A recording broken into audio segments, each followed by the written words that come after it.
श्री स्वामी समर्थ. तर हनुमान जयंतीच्या सगळ्यांना मनापासून हार्दिक हार्दिक शुभेच्छा.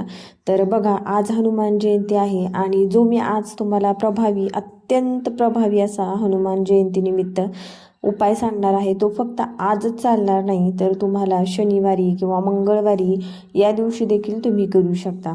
बघा, घरामध्ये अत्यंत कष्ट आहेत किंवा बरेच कामं होत नाहीत, कोणाला नोकरी नाही, घरात संतती आहे पण खूप घरात चिडचिडेपणा आहे, संतती व्यवस्थित नाही आहे, भांडणं आहेत, कोणाचं कोणासोबत जमत नाही, विनाकारण सतत भीती वाटणे किंवा बाहेरची बाधा असणे किंवा कोणी खोटा आरोप घेऊन किंवा आळ येऊन कोणाला तुरुंगवास झाला असेल किंवा घरात भाऊबंदकीचा पण त्रास असतो बऱ्याच जणांना.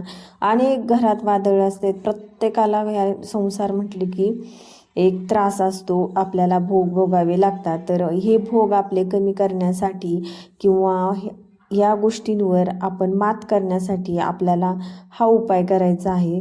आणि बघा, दर शनिवारी किंवा आपल्या प्रश्नाच्या स्वरूपाने तीव्रतेप्रमाणे, म्हणजे आपले प्रश्न खूप मोठे असतील किंवा घरात खूप मोठं वादळ असेल तर दररोज करायची सेवा आहे.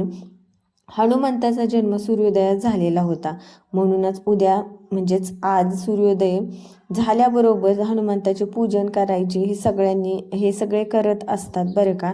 सर्व स्तोत्र मंत्र वाचायचे आहेत.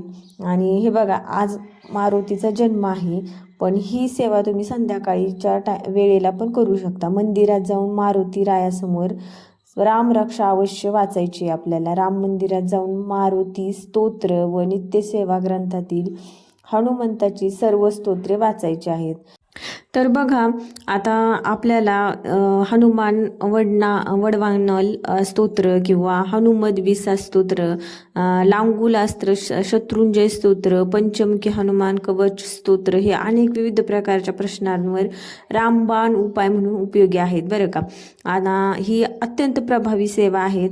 हनुमान चालीसा, बजरंग बाण स्तोत्र सुद्धा अतिशय त्वरित फळ देणारी, ज्ञात अज्ञात शत्रूंचे निवारण करणारी ही सेवा आहे. आता बघा, आपल्याला कळत नकळत अनेक शत्रू आपले निर्माण होत असतात, कारण किंवा बऱ्याच व्यक्ती जळणाऱ्या पण असतात. मग त्यांच्यावर आपल्याला विजय प्राप्त करायचा असेल तर बजरंग बाण हे स्तोत्र जर आपण संकल्प करून हे 3 दिवसाचे, 7 दिवसाचे, 11 दिवसाचे बजरंग बाण स्तोत्र संकल्प करून जर केले तर आपल्याला शत्रूंवर, जे आपले शत्रू असतात त्यांच्यावर विजय प्राप्त करून देणारी ही सेवा आहे. तर बघा, आणि असे बरेच विद्यार्थी असतात, परीक्षेच्या अगोदर जाताना बऱ्याच विद्यार्थ्यांना विनाकारण भीती वाटत असते किंवा कोर्ट कचेरीच्या कामात आपल्याला यश मिळत नाही. बऱ्याच जणांना कर्ज निवारण आहे किंवा खूप कर्जाचा डोंगर झालेला आहे.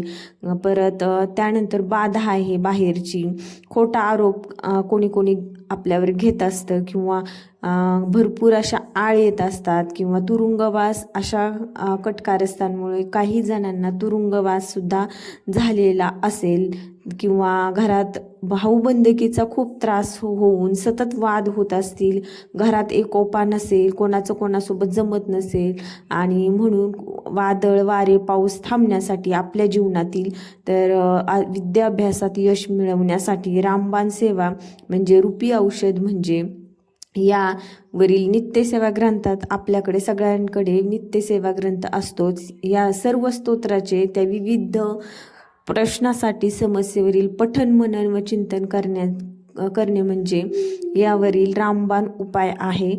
तर बघा, हे जे हनुमान चालीसा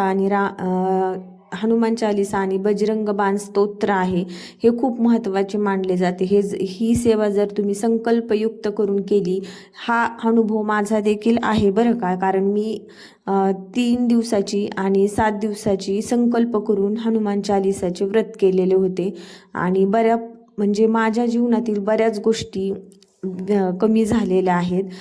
त्यामुळे मी तुम्हाला सांगते, हे जे हनुमान चालीसाचे जे संकल्पयुक्त आहे व्रत किंवा उपाय खूप प्रभावी आहे. हे करू शकता तुम्ही.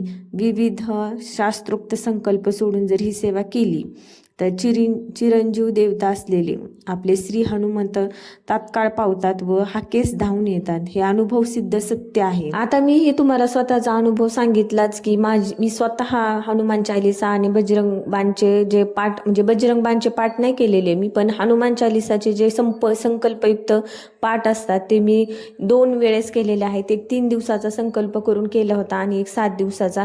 तर अत्यंत प्रभावी सेवा आहे आणि आपल्यावर जे बाहेरील बाधा असो किंवा बाहेर जे निगेटिव्ह विचारांचा प्रभाव असतो, त्याची शक्ती असते निगेटिव्हिटीची, ती बऱ्यापैकी कमी होते. आणि जर सारखे संकल्प करून आपण जर ही सेवा वाढवली तर आपल्या जीवनात बरेच बदल होतात. तर मंडळी, आजचा व्हिडिओ कसा वाटला, तुम्हाला माहिती कशी वाटली, एक कमेंट करून नक्की सांगा आणि चॅनलला सबस्क्राईब करायला विसरू नका. आणि व्हिडिओ आवडला तर तुमच्या मित्रांसोबत हा व्हिडिओ नक्की शेअर करा. भेटूयात नंतर अशाच एका नवीन माहितीसह. तोपर्यंत धन्यवाद. श्री स्वामी समर्थ. रामकृष्ण हरी.